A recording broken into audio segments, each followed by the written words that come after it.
नाज़रीन ग्रामी, बहरे क्यानूस में लापता होने वाली आबदोज का मलबा मिल गया, मगर इसमें मौजूद इंसान कहाँ गए? क्या किसी समुद्री मखलूक ने इन पर हमला किया? अमेरिकी और यूरोपीय हुकाम ने इस हवाले से क्या बयानात जारी किए हैं? क्या शहजादा दाऊद और इनके बेटे दीगर अफराद समेत मौत के मुंह में चले गए हैं? आज हम आपको बहरे क्यानूस में लापता होने वाली आबदोज से मुतल्लिक ताजा तरीन खबरों से आगाही देने की कोशिश करेंगे, लिहाजा इस कीमती और मालूमाती वीडियो को शुरू से लेकर आखिर तक जरूर देखिएगा। आइए चलकर मौजू का बाकायदा आगाज करते हैं। प्यारे साथियों, लापता होने वाली आबदोज से मुतल्लिक इंतहाई आम खबर सामने आ चुकी है। जेरे समंदर मिलने वाले शवाहिद ने सबको हैरान करके रख दिया है। 36 घंटे से जायद गुजर जाने पर माहिरीन ने बताया है कि इस वक्त तक आबदोज में मौजूद ऑक्सीजन खत्म हो चुकी होगी और अब किसी भी शख्स के जिंदा बचने की तवक्को नहीं की जा सकती। यानी आबदोज में मौजूद तमाम अफराद लुक़्मा अजल बन गए।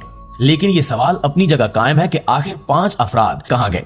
आबदोज का मलबा गरकाब बहरी जहाज टाइटैनिक के मलबे से 1600 फुट दूर मिला है। ये एक ऐसे इलाके में है जहाँ टाइटैनिक का कोई मलबा पहले से मौजूद नहीं है, जबकि जो मलबा मिला है वो आबदोज के पिछले हिस्से का है, जबकि वो हिस्सा जिसमें लोग मौजूद थे वो अभी तक नहीं मिल सका। पर मलबा तस्दीक करता है कि आबदोज के साथ कुछ बुरा हो चुका है।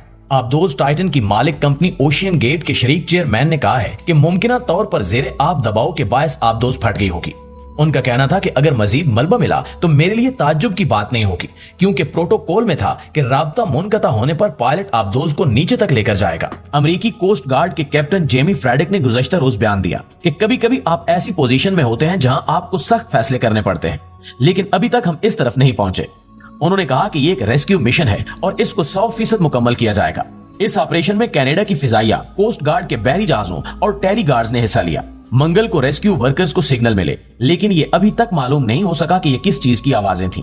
अमेरिकी बहरिया के प्रोफेसर बिल मैनसन ने कहा कि आमतौर पर 5 मिनट तक ऑक्सीजन न मिलने पर इंसान बेहोश हो जाता है और 10 मिनट या इससे ज्यादा देर ऑक्सीजन न मिलने से इंसान की मौत वाक़ई हो जाती है। उन्होंने कहा कि ये एक मुश्किल सूरत हाल है। इतवार को टाइटन आबदोज का राब्ता बहरी जहाज पोलर प्रिंस से सफर शुरू करने के 1 घंटा 45 मिनट के बाद मुनक़ता हुआ था। टाइटैनिक का मलबा कनाडा के करीब Saint John's Newfoundland से तकरीबन 400 मील जेरे समंदर मौजूद है। आबदोज टाइटन में इसके पायलट और सीईओ समेत 3 सयाह हैं, जिनमें 2 पाकिस्तानी नजाद बरतानवी भी हैं। एक सियाती मुहिम का फीकस किराया $2.5 लाख है। ओशियन गेट एक्सपेडिशंस नामी इदारा सयाहों को समंदर की तह में टाइटैनिक के मलबे का नजारा करने के लिए ले जाता है। नाज़रीन गिरामी, ताजा इतलात ये हैं कि चंद रोज कबल बहरे क्यानूस में लापता होने वाली आबदोज टाइटन की तलाश का काम चौथे रोज भी जारी है और आबदोज की तलाश के दौरान टाइटैनिक के करीब जेरे समंदर मलबा मिला है। माहिरीन ने खदशा जाहिर किया है कि मुमकिन है टाइटन नामी आबदोज समुद्री पानी का प्रेशर बर्दाश्त न कर सकी और फट गई और दरियाफ्त होने वाला मलबा इसी आबदोज का हो जो सयाहों को टाइटैनिक दिखाने जेरे समंदर गई थी। फिलहाल इस बारे में हतमी तौर पर कुछ भी कहा नहीं जा सकता। इस पेश रफ्त के साथ यहाँ ये बात भी ज़हन में रहनी चाहिए कि टाइटैनिक के मलबे के इर्द गिर्द समुद्री फर्श हर तरह के मलबे से भरा पड़ा है। अमेरिकी कोस्ट गार्ड के तखमीने के मुताबिक टाइटन आबदोज में सवार 5 मुसाफिरों को दस्तयाब ऑक्सीजन की सप्लाई गुज़श्ता रोज पाकिस्तानी वक्त के मुताबिक सपहर 4:18 पर खत्म हो चुकी होगी। यानी कल से अब तक अंदर मौजूद इंसान ऑक्सीजन के बगैर है और ये मुमकिन ही नहीं कि इतने घंटे इंसान बगैर ऑक्सीजन के सर्वाइव कर सके। लापता होने वाली आबदोज टाइटन को तलाश करने वाले अमले का कहना है कि इसकी आवाजों के सिग्नल काफी जगह पर सुने गए। मंगल को समंदर में टाइटन आबदोज को तलाश करने वाले अमले ने हर 30 मिनट बाद आवाजें सुनी। आबदोज की तलाश के लिए मजीद आलात का इस्तेमाल किया गया। उस वक्त भी आवाजें सुनी गई। अमेरिकी हुकाम के मुताबिक 4 दिन पहले लापता होने वाली आबदोज की तलाश तेज करने के लिए मजीद जहाज और कश्तियां मंगवाई जा रही हैं।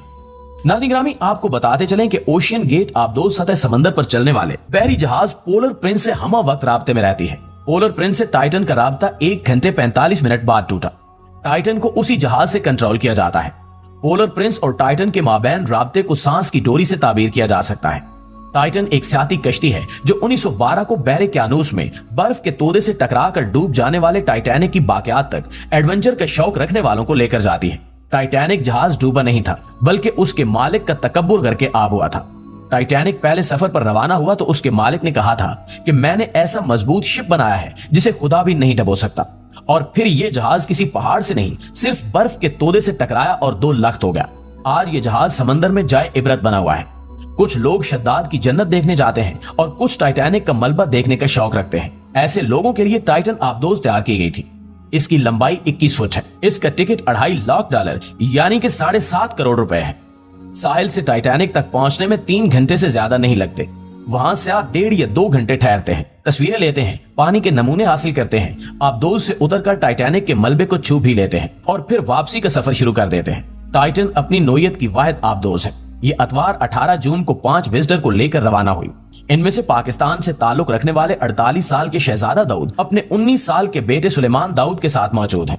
आबदोज में हमेश हार्डिंग और पॉल हेनरी उस क्लब के रुकन हैं जो बैनुल अक़वामी साइंसी इजादात पर काम करता है। इस तफरीही मुहिम का इंतजाम करने वाली कंपनी ओशियन गेट के चीफ एग्जीक्यूटिव स्टॉकटन रश भी 5 मुसाफिरों में शामिल है। दोस्तों, आबदोज से राब्ता मुनक़ता होने के बाद इसकी तलाश शुरू कर दी गई। इसमें 96 घंटे तक के लिए ऑक्सीजन मौजूद थी। अमेरिका और कनाडा के बहरी और फिजाई जहाज आबदोज को मिलकर तलाश करते रहे। बहरे क्यानूस से लापता होने वाली इस आबदोज को खोजने के लिए 20,000 मुरब्बा किलोमीटर का एरिया छान मारा गया, मगर चंद साल कबल मलेशिया के समंदर में गिरकर गायब हो जाने वाले हवाई जहाज की तरह इस आबदोज का भी कोई सुराग नहीं मिल पाया। एक और आम नुक्ता यह भी है कि बहरे क्यानूस में ही बरमूदा ट्राइएंगल है, जिसके ऊपर से और करीब से गुजरने वाले जहाज पुरस्कार हादसात का शिकार होते हैं। इस ट्राइएंगल की हकीकत तक पहुंचने के लिए मुहिम जुई पर जो भी गया फिर वापस ना आ सका। बिल्कुल इसी तरह टाइटन के साथ क्या हुआ अभी तक वाजे नहीं हो सका। टाइटैनिक समंदर की तह में जख्मों से चूर पड़ा है और कराते हुए उस मकाम से 1500 किलोमीटर दूर चला गया जहां टूट कर डूबा था, और इसके साथ ही इस पर सवार 1500 अफराद भी डूब गए जिनकी लाशें कभी न मिल सकी। क्या इनकी रूहें समंदर में भटकती होंगी? क्या ये मुमकिन है कि ये किसी मावराई ताकत की कारस्तानी हो? इन सवालात के जवाब ताहाल नहीं मिल सके। लापता आबदोज के हवाले से कई इम्कानात बल्कि खदशात का इजहार किया जा रहा है। इस आबदोज की तलाश में एक दुनिया सर जोड़े बैठी है, क्योंकि आबदोज से कहीं ज्यादा इसके सवारों की जिंदगी का सवाल है। आबदोज गायब हो जाती तो इसके मालिक के सिवा किसी को कोई परवाह न होती, मगर मुसाफिरों की सलामती के लिए हर हाथ आसमान की तरफ उठा है। कई आंखें अश्कबार हैं, बड़ी ताकतें अपने वसाइल झोंक रही हैं, रोबोट भी ब्रुए कार लाए जा रहे हैं। काश ऐसे ही वसाइल ब्रुए कार लाते हुए इंसानी स्मगलिंग को रोकने की कोशिश की जाए और गैर कानूनी तरीके से यूरोपीय ममालिक ले जाने वाले दरिंदों को पकड़ा जाए, ताकि यूनान कश्ती हादसे जैसा कोई और हादसा ही पेश ना आए। इस कीमती वीडियो के बारे में आप दोस्तों की राय क्या कहती है, कमेंट करके हमें जरूर बताइएगा। इंशाल्लाह आपसे मुलाकात होती है अगली वीडियो में। तब तक अपना ख्याल रखिए। अल्लाह निगहबान।